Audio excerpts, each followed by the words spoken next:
queria que você contasse como que foi o processo da médica, assim, como que esse texto chegou até você, como que foi esse processo de escolha de elenco, a concepção, até estar no teatro, no auditório do MASP. Então, a primeira coisa que eu queria falar, e acho que o Zé Celso, um pouco antes de morrer, ele falou uma coisa que eu sempre falei de outra forma, né? O Zé Celso falava, não existe vida melhor do que a vida de um artista. Com tudo que tem de defeito, com tudo os problemas que a gente passa, que a gente enfrenta e tudo, mas não tem vida melhor. O Zé Celso falou isso. Eu sempre falei que não existe sensação no mundo parecida com um dia você tem uma ideia, ou você lê um texto pela primeira vez, você começa a imaginar isso, então você acaba fazendo esse espetáculo totalmente na sua cabeça, né? E aí você se depara com a realidade, que é quando você vai colocar a sua ideia para os outros artistas, todos, né?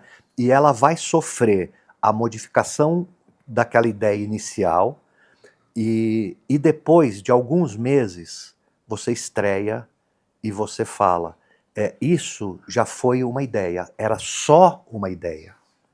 E olha aqui a concretização disso. Então, eu acho que isso é um presente divino, de criação, sabe? Que é a criação. Então, isso, depois de muitos anos, né, de vida e de carreira, e que isso se tornou um hábito para mim, né? Ter ideias e depois conseguir concretizar. Então, isso não tem, eu acho que não tem vida melhor mesmo, né? A médica, o Círculo dos Atores do Sérgio Mastropasqua, eles já têm essa parceria com a Clara Carvalho, né? E a Rosalie e o Cláudio Haddad, né? Que são os produtores, investidores da obra. Então, a Clara me ligou um dia, né? Falou, Nelson, tem um texto que a gente vai fazer e a gente quer que você dirija, né? E claro, eles já tinham vindo da Ida Gabler, o Dilema do Médico, peças que eu falei, pô, que bacana, que estrutura que eles têm para montagem, então, e achei lindo. Então, eu aceitei antes de ler o texto. Eu falei, não, já está topado, né? E aí ela me fala que é o Robert Icke. O Robert Icke eu tinha acabado de dirigir a Mary Stuart. A escolha de elenco, tudo isso vem depois desse Então, trabalho. foi totalmente consensual o texto. A gente, assim, todo mundo, cada um que está ali, a gente conversava, foram muitos e muitos encontros online que a gente teve. Todo encontro a gente falava, esse ator, quem que já trabalhou e tudo. Então, eles trouxeram, né, porque eles já têm, né, eles já trabalham com atores também. Eu também já trabalho há muito tempo com alguns atores específicos, e a gente fez essa junção, né? E então, a primeira coisa, isso foi bem bacana, foi o trabalho de mesa com os atores, né? Porque a peça, a princípio, ela é esquisita, né? Ela é uma peça, ela tem uma estrutura esquisita, né? A questão, o Robert Icke, ele pede para que tenha uma desconexão entre o personagem e o ator que está fazendo, uma desconexão de gênero, principalmente, né? Ou de gênero, ou de raça, mas que tenha alguma dissonância com o ator que está fazendo, né? Então, Até a gente chegar nesse entendimento e até entender por que existia isso, levou bastante tempo. E por que existe? Existe para você não julgar a situação a priori baseado no gênero e na raça, né? Então, por exemplo, quando você vê que teve a briga com o padre logo na primeira cena do espetáculo, né? É um ator branco que faz. Então, ali você já começa a determinar o seu juízo de valor na briga. Você começa a tomar partidos a partir dali. Mais ou menos com 40 minutos de peça, você vai saber que o padre é um homem preto. Né? Então, isso faz com que, no meio do espetáculo, o público precise refazer o julgamento que ele teve anterior, né? Porque a peça ela tá falando muito sobre uma precipitação de julgamento que as redes sociais trouxeram muito forte para a gente. Então, e é bom que o público se desorganize nessa história. E eu acho que isso a gente conseguiu, mas com muita conversa, muito. Então, o elenco ele foi escolhido em meio com diversidade, né? Então, são atores pretos, atores trans, né? A gente tem essa riqueza, né? Porque é uma puta riqueza, mas que na discussão ajudou muito também, porque nós também precisaríamos ouvir essas pessoas e como que elas se colocavam diante disso que a peça está propondo, né? Então, o que é para um ator branco fazer um personagem preto, mais um ator preto fazer um personagem branco? E enquanto espectador, eu sinto que você se flagra nos seus preconceitos. Exatamente. Sabe? Então você está vendo uma história e aí quando você tem esse dado, você fala, nossa, isso muda tudo. E por que muda? Por que isso muda tanto? E eu acho que você se flagra. Assim, é muito potente, né? Essa virada. Porque eu acho que nós, até por mais progressista que nós somos, existe ainda o preconceito estrutural. Né? Existe uma estrutura, né? A gente foi forjado nessa estrutura, né? E que o tempo todo a gente está revendo esse conceito e perguntando da onde vem, né? E acho que a peça ela coloca isso com muita precisão, de você ali quando está quase acabando, você não sabe mais quem tem razão, quem não tem razão, né, justamente porque você se depara com os preconceitos que você achou até que você já tivesse se livrado. Exatamente. Né? Exatamente. E uma coisa, uma curiosidade que eu queria saber, as pessoas, né, o público, em algum momento te questionou a respeito disso, assim, achando que isso era uma escolha sua e não do texto? Sim, todo mundo pensou que fosse uma escolha minha. E não, é do autor. Isso, ele exige. O Ike passou, nós passamos, esse elenco foi o terceiro elenco que ele aprovou.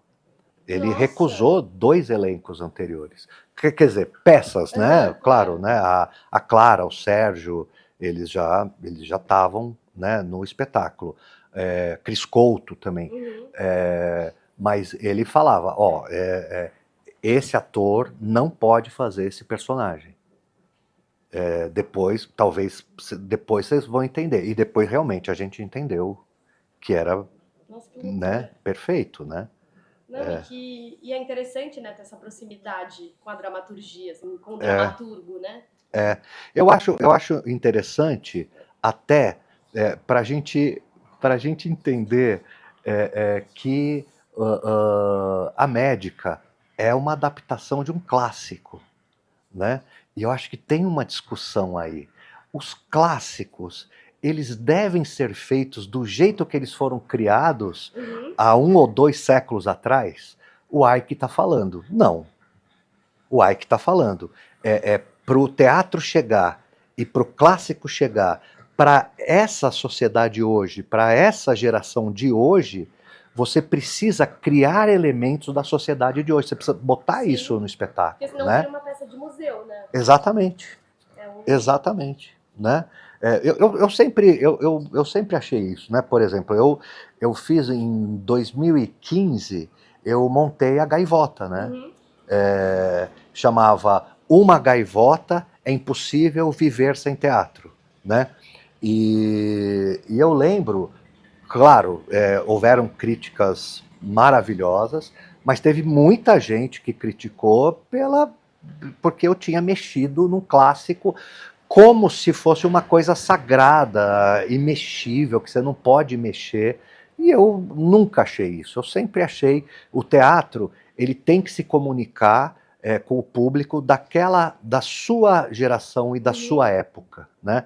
Então, a gente não pode... eu acho que a gente no teatro, a gente não pode ser ingênuo e fazer com que o teatro seja uma peça de museu.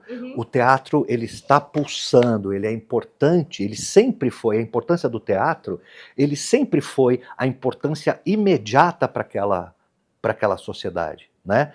E as peças que são clássicas é porque aquelas questões até hoje não foram resolvidas. Né? E o teatro se faz a partir dessa relação com o público, né? Então eu tenho que incluir aquele público. Exatamente. Né? Porque senão ele fica passivo diante daquela obra. Exatamente. Deixa eu observar isso que já foi, não isso me diz respeito. Né?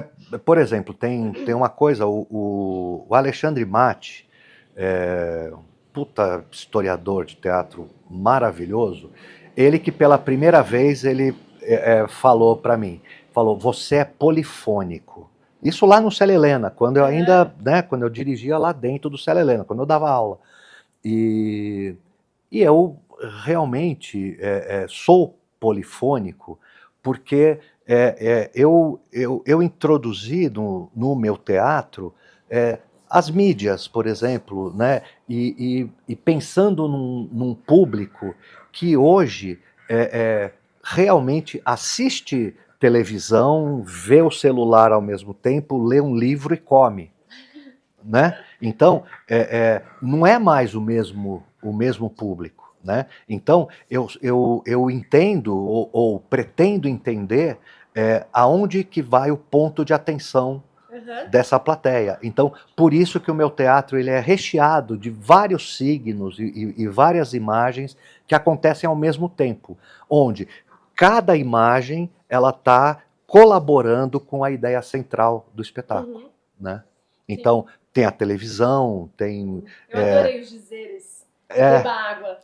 Aí eu tava, nossa, tudo isso eu preciso fazer. A postura. Um espectador nosso falou, gente, que incrível, né? Porque a hora que a Ruth tá dentro daquele aquário, que é quando o desespero pega, né? As televisões estão todas reproduzindo desastres naturais, né? E tá escrito, a legenda é tempestade no interior, né? E ele falou, nossa, gente, é incrível porque ela tá nessa tempestade interior, né?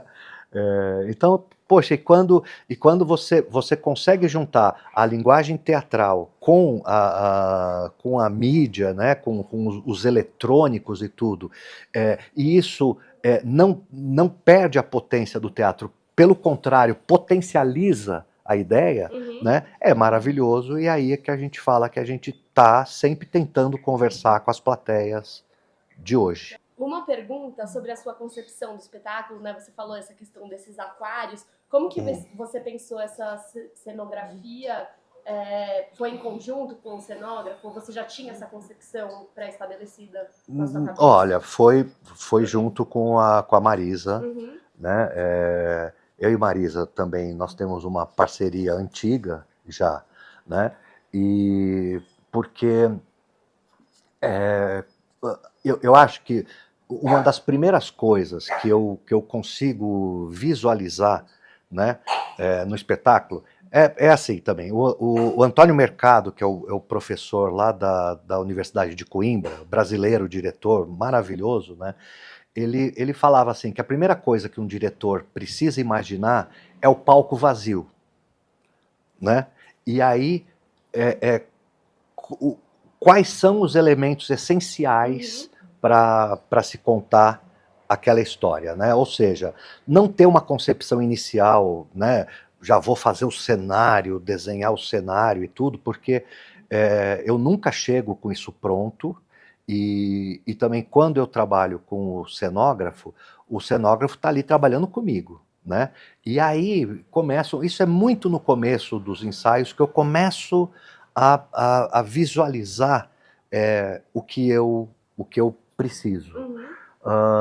Esse espetáculo era importante que, como são 3 ambientes, né? E não estanques, assim, não é um ambiente, depois o outro, depois. Eles vão se revezando, né? Então, primeiro, eu precisava de uma estrutura modular, né? Que pudesse mudar rapidamente de uma cena para outra a ambientação da cena.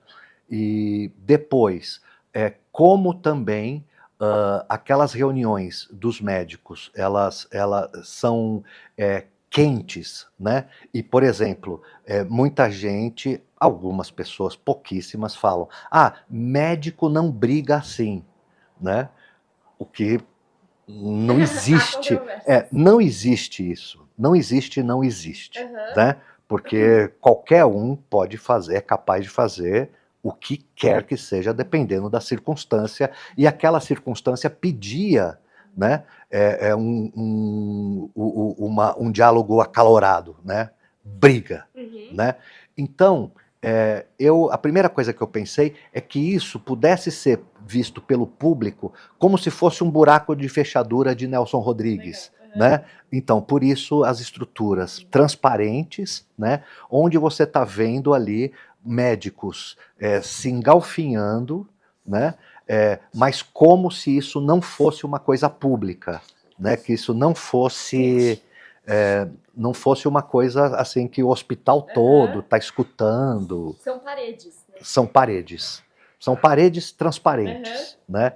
E aí é isso, aí a estrutura modular, isso. Quando também você tem um personagem que anuncia a cena, no caso nós temos Cacá, que é a personagem da Cristiane Couto, que fala primeiro dia, segundo dia e tudo, isso por si só já caracteriza uma peça épica. Então, ou seja, eu não. E a própria distribuição de personagens. Eu não tenho obrigação de verossimilhança com a realidade. Aliás, em teatro eu nunca tenho. Eu nunca tenho e faço questão de não ter, né? O Tennessee Williams, eu amo isso que ele fala no Zoológico de Vidro, né? A Margem da Vida, né? O personagem Tom, uma hora lá, fala: eu sou o contrário de um mágico. O mágico faz uma mentira parecer verdade. Eu quero fazer a verdade parecer mentira. Maravilhoso. Maravilhoso. Mas isso desenhou minha vida no teatro. Desenhou. Para mim, isso foi, assim, para mim foi a minha frase lapidar, né? Que é fazer a verdade parecer mentira. Porque senão a gente poderia sentar e observar a vida. Só observar já faria parte. Né? E por que o teatro? Porque o artista, ele é o intermediário da crueldade da vida com o que nós conseguimos aceitar dentro de um palco, sabe? É como se a gente fizesse uma mediação, né? E fazer a plateia olhar através de outros aspectos, né? Porque o teatro é isso, né? A gente isola uma situação e faz a plateia ver aquela situação, né? Isolada de tudo que está em volta, né? E fazer realmente a plateia refletir sobre isso.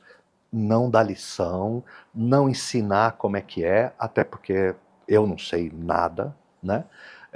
Mas fazer refletir.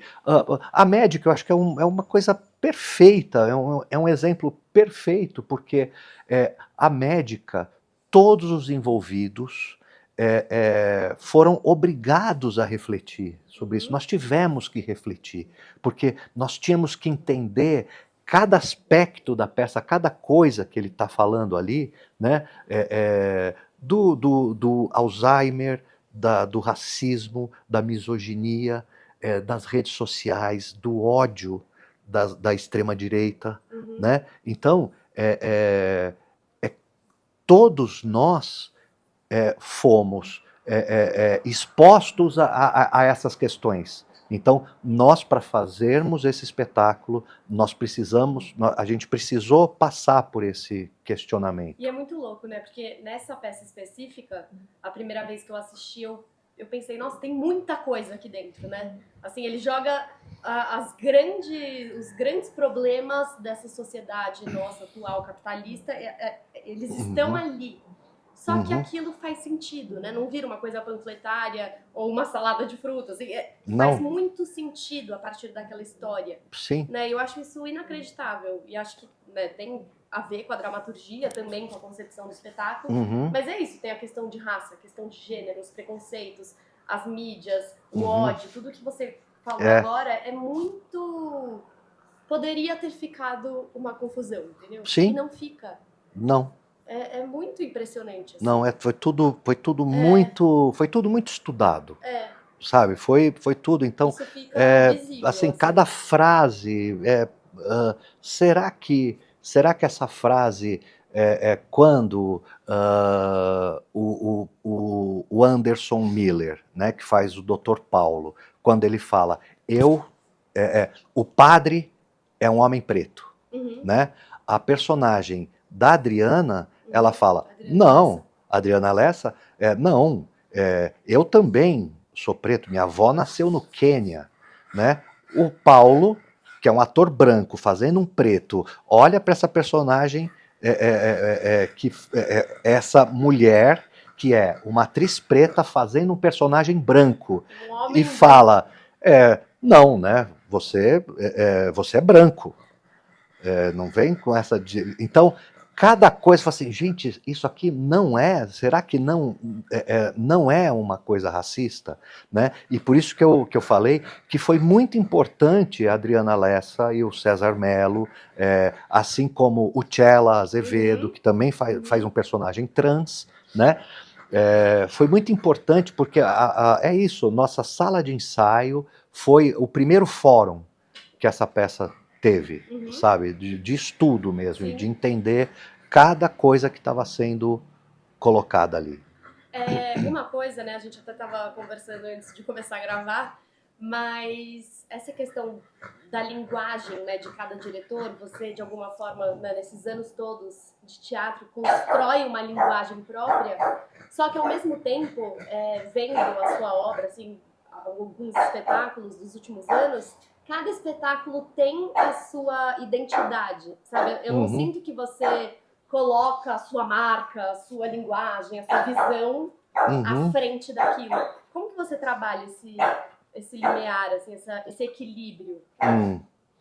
Então, nossa, é ótima a pergunta, porque eu a princípio, Natália, eu falo, eu não sei fazer isso. É a primeira coisa. Né? É o palco vazio. É o palco vazio. Eu não sei fazer isso. A segunda coisa não vou trabalhar com aquilo que eu já conheço. Quero.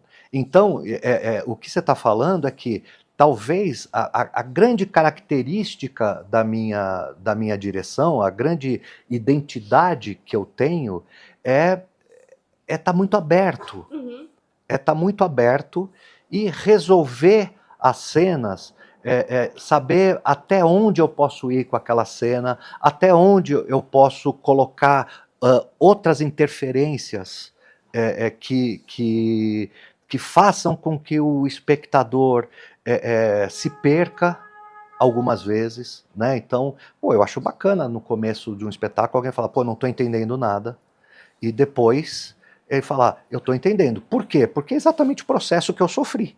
Eu primeiro falei, nossa, como é difícil, não estou entendendo, e não sei o quê. Mas, por experiência, né, você vai vendo que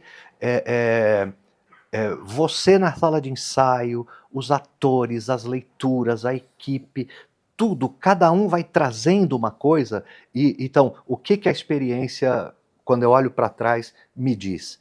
Esse encontro vai dar certo. Né? Então, é sempre o encontro, e não é assim, o que eu vou fazer com essa É uma obra construção coletiva, coletiva. realmente. O teatro é a arte mais coletiva que pode existir, e ele se torna mais rico à medida que você, quanto mais você abre a sua escuta, mais rico o teatro. Então, eu sou um bom escutador. Eu trabalho as propostas que as pessoas trazem. Eu, eu, eu acostumei com isso, sabe? E talvez eu saiba selecionar o que cada um me traz, né? E juntar e vai deixando só a coisa boa, sabe? Nesse sentido, você acha que o texto é, digamos assim, o pontapé inicial, assim, a questão mais suprema de uma obra teatral? Você acha que a gente, enquanto, né, fazedores do teatro, a gente tem que sempre pensar no texto? O texto, ele é a partida, nunca é a chegada. O texto é a partida, né? Então, você não pode chegar cheio de coisas suas e falar, eu quero colocar isso nessa peça. Independentemente de qual texto for. Porque a peça não aceita, o teatro não aceita. Então, você pode ter tido uma ideia brilhante e falar, nossa, eu quero colocar. E quando você vai testar, você fala, não tem nada a ver. Isso foi uma ideia minha de algum devaneio que eu tive e tudo. Porque mas o texto, quando eu leio o texto, o meu primeiro entendimento ele é o entendimento subjetivo. Eu não trabalho com entendimento racional do texto, e aí eu quero. Eu, eu deixo isso muito aberto. Às vezes, até quando na sala de ensaio os atores querem resolver alguma coisa, eu sempre falo, gente, não tem que resolver isso agora. Vamos fazendo, né? Porque o fazer e você botar coisa de pé e tudo, é uma mágica que acontece quando é um escutando o outro, sentindo o outro, sabe? Acontece uma mágica. Eu sempre também falei que o teatro ele não é do ator, ele não é do texto, ele não é do diretor. O teatro ele é uma coisa divina. Ele é uma coisa de todo mundo, sabe? Do público, inclusive. E do público, sim, porque o público dirige a peça também, né? A peça sai diferente dependendo do tipo de plateia que está lá, né? Mas eu sempre pensei, o texto é muito importante, mas eu nunca parto da ideia central do texto, eu sempre parto de alguma coisa que eu li aquilo e fui possuído, né? No caso da peça é o monólogo do César Melo, que fala sobre a situação que a gente está hoje, né? Aonde nós vamos chegar? Então, só médicos pretos para pacientes pretos, médicos gordos para pacientes gordos. Você não pode fazer essa operação em mim porque você não fez em você mesmo. É nisso que a gente vai chegar. Então, olha só, foi a primeira coisa que me inquietou no texto. do Essa Ike. segregação, né? Foi. E até os algoritmos, tudo faz você ficar no seu mundo. E falar, aonde nós vamos parar? Uhum. Né? Por quê? Porque eu sou da geração dos anos 60. Quando eu nasci, nada disso existia. Então, eu nasci num mundo diferente. O mundo era totalmente diferente. Então, também é natural que nós estejamos deslocados nesse mundo. A gente está deslocado, né?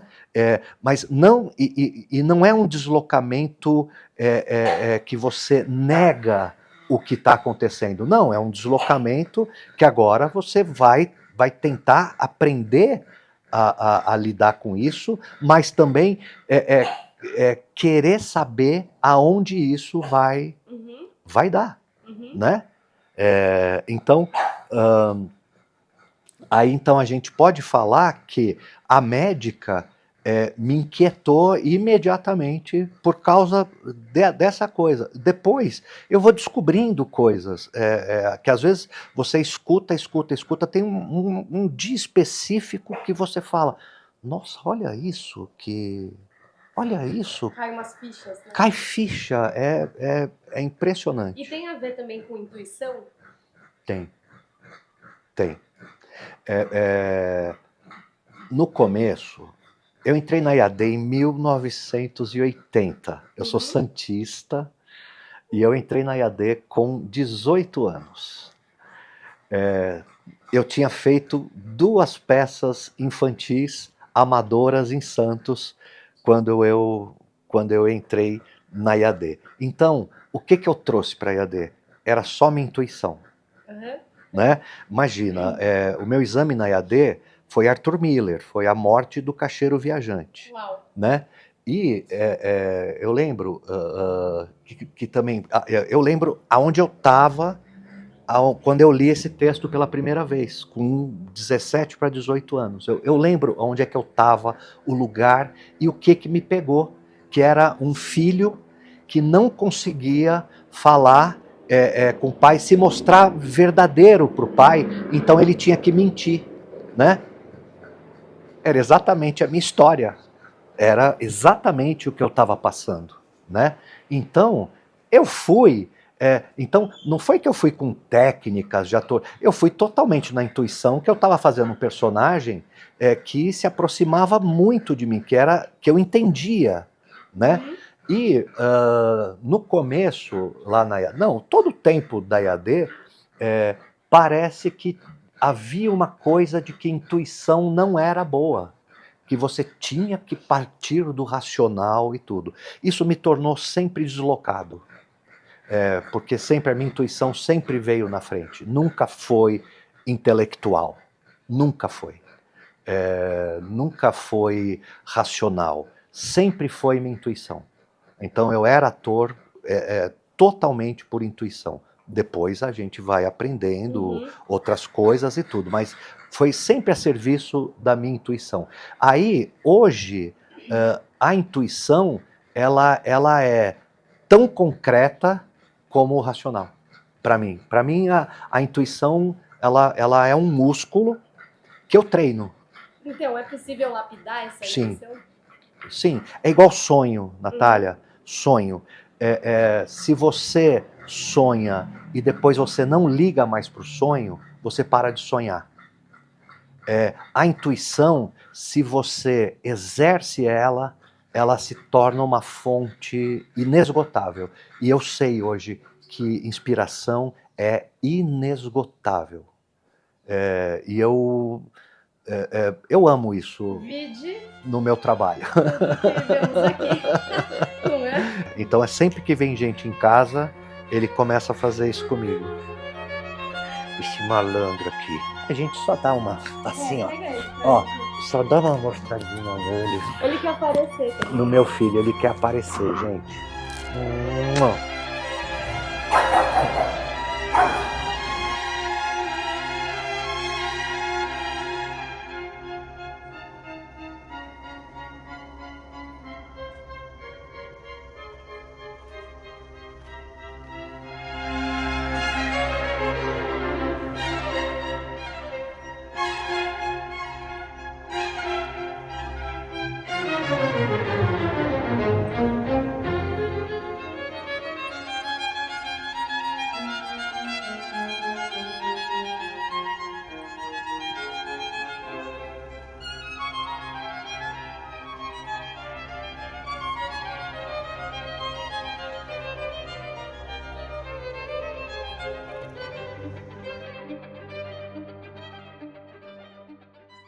última pergunta é como eu te falei antes, né?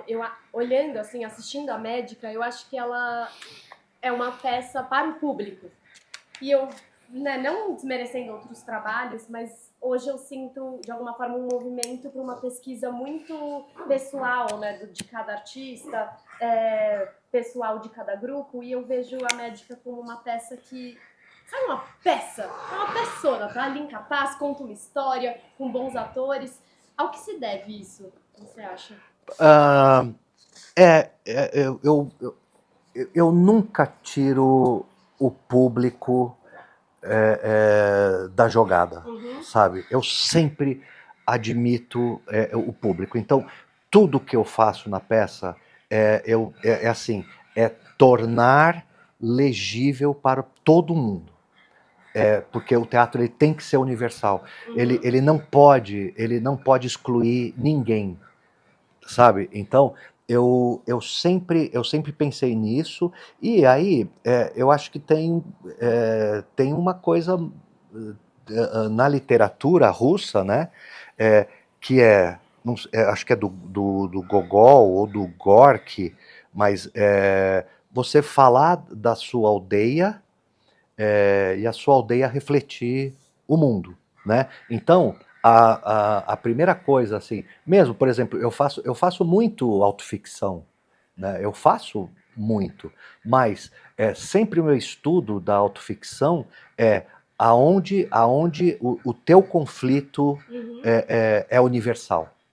Né? Então, por exemplo, eu trabalho muito atrizes que falam de abuso sexual. E, aliás, é uma triste constatação, é triste você saber que 99% das mulheres já sofreram assédio. Isso é inadmissível, é uma peste da raça humana, né? É um cancro, é uma doença, né? Então, então eu acho muito importante que as mulheres quebrem o silêncio e denuncia e coloca no teatro, sabe? Então eu acho isso muito muito importante. E aí, em relação à médica, né?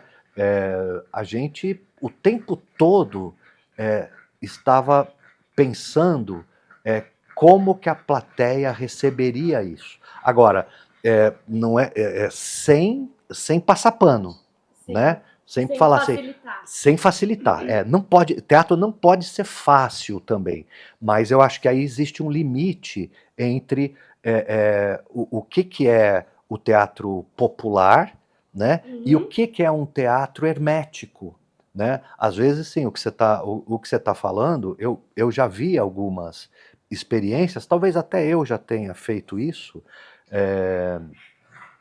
de você fazer com aquele seu grupo e aquilo se torna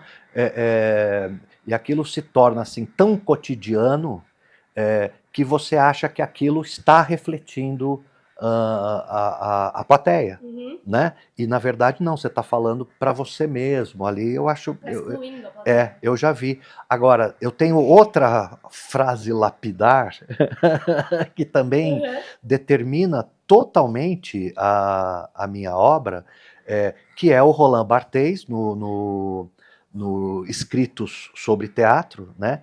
Que ele fala o que é o verdadeiro teatro popular, né? O que é o teatro popular, né?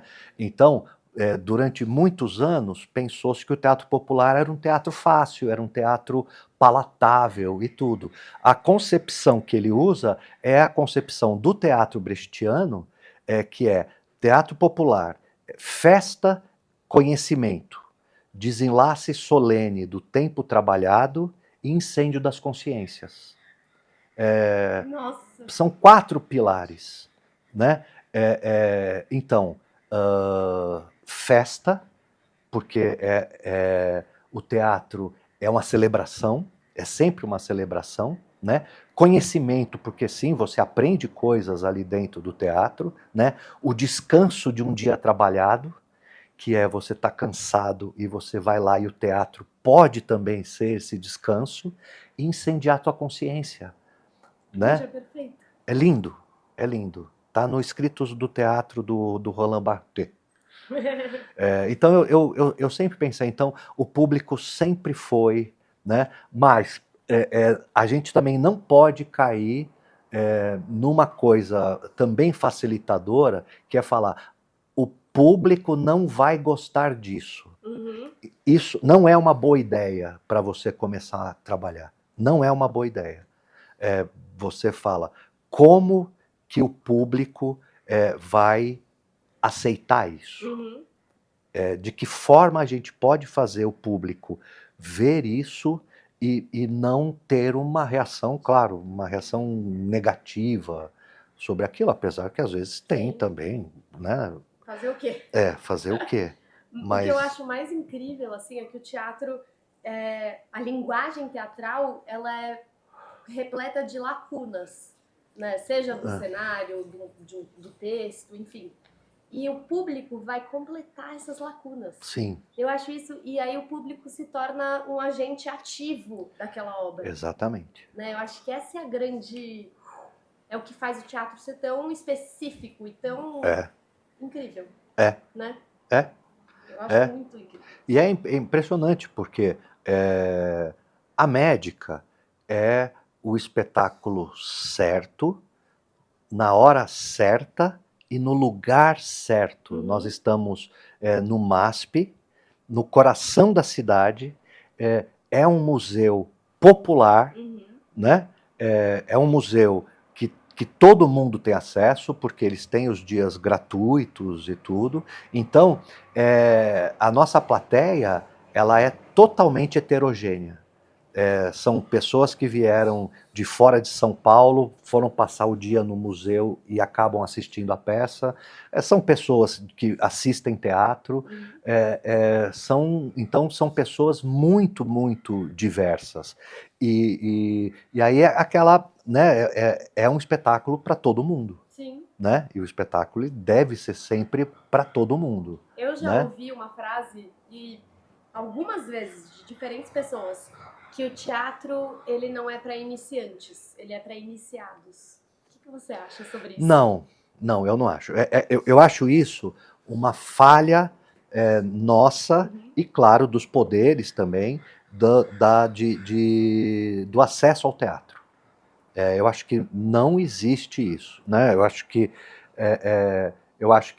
teve uma época, eu odiava os anos 80 por causa disso, né? Porque foi quando o Caceta e Planeta lançou Vá ao Teatro, mas não me chame, porque teatro era chato, né? E eu acho que, em parte, o que eles estavam falando era de um teatro elitista, né? Um teatro de elite, né? Então, por exemplo, ópera é para iniciado, né? A ópera eu acho que é para iniciado, mas que com trabalho cultural ele poderia não ser mais, a gente poderia também, e quem sabe agora a gente não consegue uma revolução, por exemplo, conseguindo colocar milionários no imposto de renda, sabe? Quem sabe se uma distribuição de renda maior não vai possibilitar mais isso, das pessoas terem mais acesso, porque o teatro ele é uma ferramenta muito importante de uma sociedade e de uma cultura. Ele é muito importante, porque é isso, ele vai colocar questões, né? Assim, são questões que a gente vai tendo no cotidiano, mas não dá tempo da gente realizar, né? E que o teatro vai apagar uma sala, né? E vai falar, isso aqui, como é que é?